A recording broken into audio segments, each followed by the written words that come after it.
What's up, guys? Welcome to another episode of Brian's Wrestling Collection, and today here on the show, we've got something a little cool for you. Stopped off at Walmart, and they had clearance on the WWE squishies, so I got the Cody Rhodes and the Roman Reigns. Let's check that out right now. All right, so I've already undone Hulkster out of his package.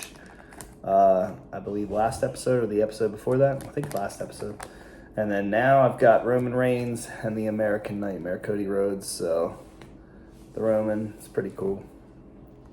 Right there. And then this was the one that I was pretty stoked about. This was like second on the list to get besides the Hulk one. I didn't really even suspect that I was going to get these, but because they were clearanced, I was like, hey, I'll take it. So there is the Cody Rhodes one. That's pretty cool. So Cody Rhodes, Roman Reigns, got the Hulk already in the DTOF.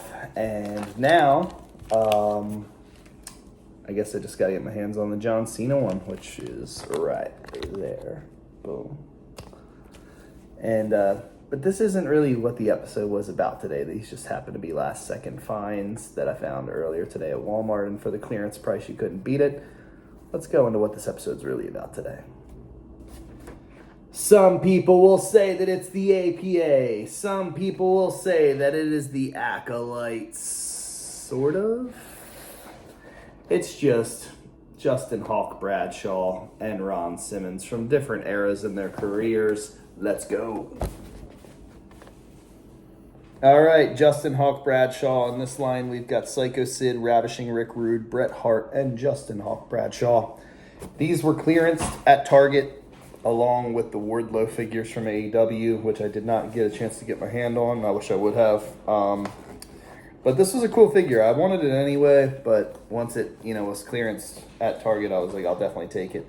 Titles: WWE Champion, United States Champion, World Tag Team Champion. Before he was the Wrestling God, JBL, or bodyguard for hire as part of the APA, he was Justin Hawk Bradshaw, a rough and tumble Texas cowboy cut from the same mold as legends like Stan Hansen. Bradshaw made an impact immediately as he branded his fallen opponents with the initials JB on his first step towards the WWE Hall of Fame.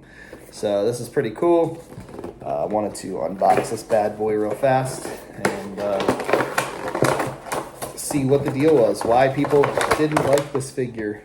If you watch the show, tell me why you didn't like this figure. Why did this figure end up, clearance? Why wasn't it one of the first ones to go off the shelf? I always ask questions like this because I'm curious. Some of these figures, they really knock them out of the park. And this is a cool fig, in my opinion. And it just didn't get the love that it was supposed to.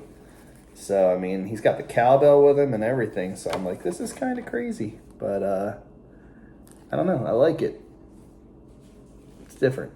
So, that's that. And then we're going to get on to the Ron Simmons real quick.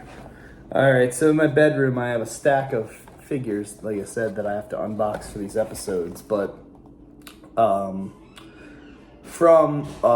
Warner Robins, Georgia, 6'2", 270 pounds. The finisher is the Power Slam. It's Ron Simmons. History was made in Baltimore.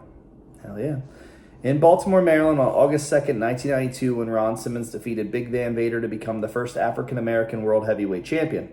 Career highlights: WCW Heavyweight Champion, World Tag Team Champion. In this line, you have Jey Uso, Jimmy Uso, the Hogan that we already unboxed, Seth Rollins, Batista, Rey Mysterio, Undertaker, and Ron Simmons.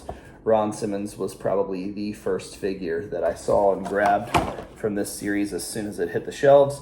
And this is a great figure. So right here you have the WCW World Heavyweight Championship that he won in Baltimore, which, like I said, that's an important piece of history for me because I'm a Baltimore kid. He's got his headband. He's got his little yellow deal on the side of his tights and the RS on his boots. This thing is just cool. It's like a throwback. As soon as I saw it in the package, I know that they came out with another figure of him before this where he was in blue. I like that he's in the purple now, but instantly I know it just gives me the vibes of the WCW Galoob figures. I know that this was after his time in Doom, but whenever I see the Butch Reed and Ron Simmons figures, I'm like, yeah, these are cool. So this is really cool. I'm stoked to have this as a part of my collection, especially, like I said, with the Baltimore history behind it that they wrote about on the box, which is really awesome as well. So I think that this and the Hogan are probably the two best figures in that line, and this is the greatest hits series. So yeah. So I still don't understand the Justin Hawk Bradshaw thing, but it is what it is. So there's the APA, or the Acolytes, long before they were even teamed together, folks. And there's another episode of Brian's Wrestling Collection. So be sure to like this video. Be sure to subscribe to the channel, and also follow us on Instagram for more stuff. And we'll be back soon. Thanks for watching. Until next time, keep on slamming.